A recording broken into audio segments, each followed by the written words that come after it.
da ñu mës a tàmmal en fait aller au-delà des mots tey ñu gis cette déclaration yow lan nga ci lan moo ciy sa analyse lan nga jàpp ne que loolu la ñu war a comprendre concrètement. waaw xam nga nen ñun je pense que depuis Pastef nekk au pouvoir du ñu cesser di alerter ne léegi vous êtes au pouvoir vous n'êtes plus dans l'opposition. Oui.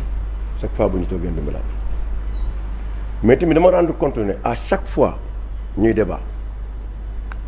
dafay am ay challenge yuy am ci réew mi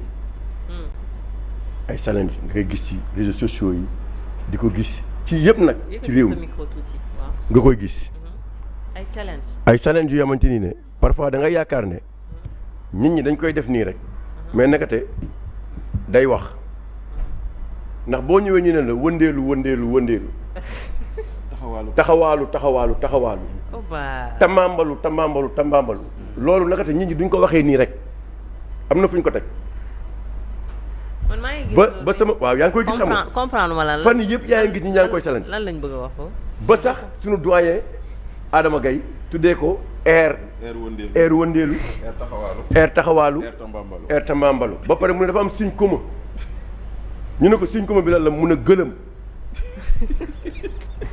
mooy tu n'es pas sérieux mais yooyu bu ñu koy wax xam nga lan la non parce que yow xam nga sànq yaa ngi wax tu n'es pas sérieux yaa ngi wax nit ñi ni ñuy demee fenn revenir en arrière xam nga tey on nous parlait de 4000 cadres oui. nga yaakaar ne ku jël nguur léegi nga dugg 2 ans war nga am problème bi bu dee am nga 4000 cadres tu sais que dans un pays sérieux conseil des ministres ah non cadre dañu ay 4000 cadres dañu am cadre ba kenn xamul sax fu ñu toll nga xam ne bu ñu ñëwee duñu taxaw sax mais conseil des ministres yii xam nga kan moo koy lijjanti lii c'est le ministre de la fonction publique c'est-à-dire aujourd'hui quand tu entends le premier ministre qu'il a dit il faut supprimer ce ministère là on n'a plus besoin de ce ministère parce que yooyu du waxtaan bu ñu war a waxtaanee conseil des ministres boo amee dossier yu lay xaar loolu du waxtaanu foofu donc xam nga tey boo déggee ñu la doon wax appel à la candidature may nañ leen ko bàyyi nañ leen ko parce que bi ñuy wax ne dañuy def appel à la candidature dañu leen non yéen a jël nguur gi jiite leen te boobu muy man muy Bachir xam nañ ne appel à la candidature du am mais dañ leen koy nangul parce que dañ ne ñii ils étaient dans l'opposition xamaguñu les réalités du pouvoir mais malgré tout où sont les cadres même bu fekkee ne tu voyais au niveau d'une société un conseil d'administration bu xamante ni nit ki def na fa 30 ans sax wala def na fa 20 ans wala 10 ans il est expérimenté kooku au moins am na fu mu jaar ci administration ba ñu xëy suba ci xam-xamam ñu ne ko kaay nekkal ñu fii président conseil d'administration et le président du conseil d'administration d'habitude mooy ki nga xamante ni bu ñu demee ba xam ne amatuñu pexe xamatuñu solution moom dafa war a indi solution loolu mooy président conseil d'administration mais yow nga jël ñu xamante ni ne mësuñu rek toog ci banc pour jaay gerte caaf tooguñu ci banc rek pour jaay gerte caaf nga jël leen ni leen kaay leen nekk ay conseil d'administration au niveau des sociétés stratégiques ça c'est grave dañ ko banaliser xam nga fii wax nañ fi débat may leen dañu banaliser conseil d'administration alors que conseil d'administration du caaxaan loolu moo ñu indi fii tey léegi nag dafa am benn problème c'est-à-dire il faut que ñu xam ne réew mi dañ ko tabax administration du caaxaan il y a des fonctionnaires tey loo mii nga gis nii quel que soit celui qui sera là-bas il est obligé d'être loyal vis-à-vis de lui parce que c'est un fonctionnaire il n'est pas là pour lui il est là pour son pays il est là pour la société et eux ils ne savent pas faire cette différence-là administration dafay am noyau kii c'est le noyau mooy ça l'administration dañuy liggéey képp ku fi ñëw fa nga leen di fekk képp ku dem tamit fa nga leen di bàyyi mais ñoom ils savent même pas faire cette différence-là ñoom dañu gis les politiques yaakaar ne tous les fonctionnaires qui sont là-bas sont des politiques jël leen dugal leen ci même sac que les politiques moo indi situation bi ñu nekk nii moo indi gëlëm bi boo demee si ministère boo demee ministère des finances da nga ko fay gis boo demee dans les autres ministères fa nga fay def les gens expérimentés da ngay toog ñoom mën nga leen changer sax mais doo leen fa jëlee parce que c'est des fonctionnaires ñun problème boobu la ñu am ak ñi nga xamante ni tey ñoom ñuy diriger. Maintenant cellule de pilotage au niveau de la primature mais loolu aveu d'échec la pratiquement dans le gouvernement, c'est-à-dire tout le nombre de ministères que vous voyez au sein du gouvernement, c'est ce même nombre-là le Sonko am en termes de conseillers. Il y a des conseillers qui sont à la primature. Mais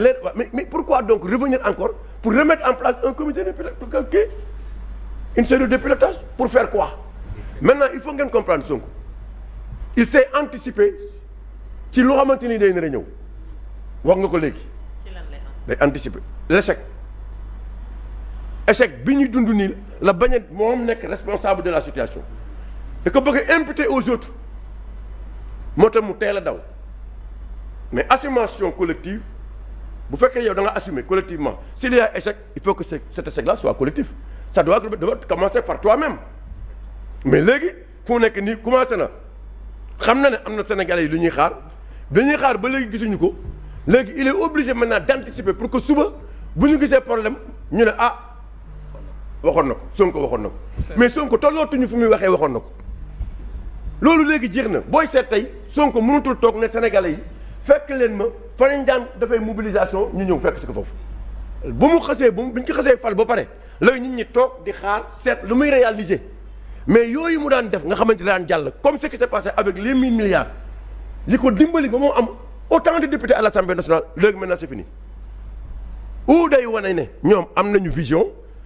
am na fu ñu bëgg a yóbbu réew mi lii la Sénégalais gis ñu commencé poser ay actes mais depuis bi ñu fi ñëwee ba léegi amul benn acte et là ça a commencé pas à commencer aujourd'hui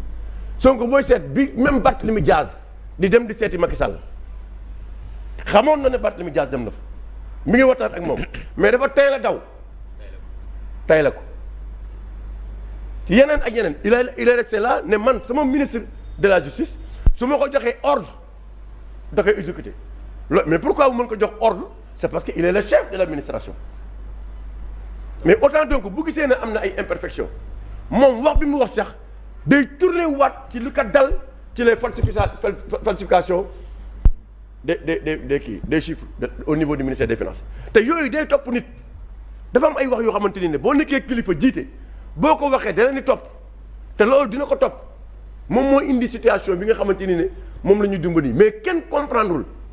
partout les gens ne comprennent pas lan moo expliquer tey le premier ministre à son niveau fi mu toll ak fi ñu toll nii mu ñëw taxaw waxatuma sax léegi ne attaqué na léegi ñi nga xamante ni ñoo fi nekkoon mooy ñoom Macky Sall mais léegi bosam lay attaqué waaw loolu yéen yemul leen. il a voulu être transparent. mais loolu la. peut-être dafa bëggoon transparence. la transparence voudrait. boo ñëwee voter le budget nga jàll le premier semestre premier trimestre jàll le deuxième trimestre dugg troisième trimestre nga def rapport d'exécution loolu mooy signe de transparence mais yow déjà ñu ngi la voter suñu budget nga taxaw ba léegi indiloo ñu li nga xamante ni ne mooy comment dirais-je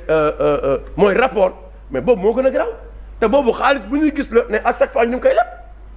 muy nekk fii ci réew mu doon exigence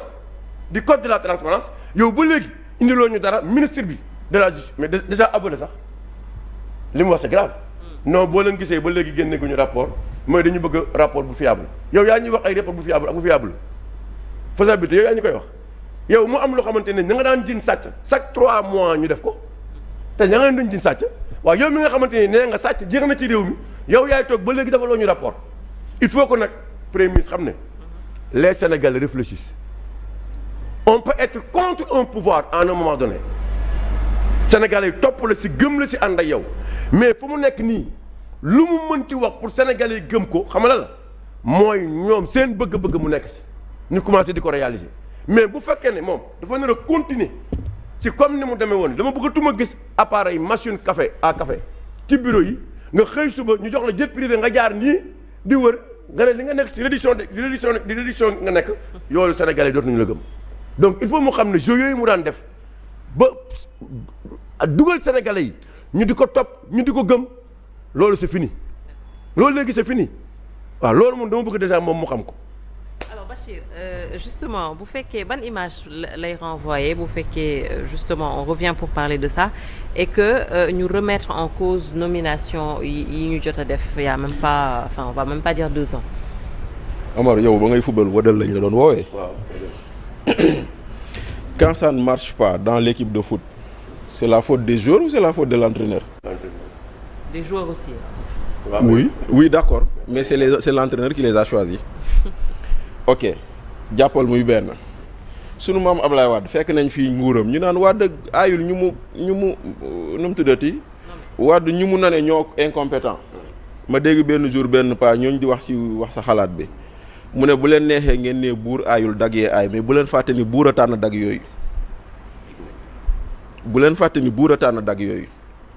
donc aujourd'hui effectivement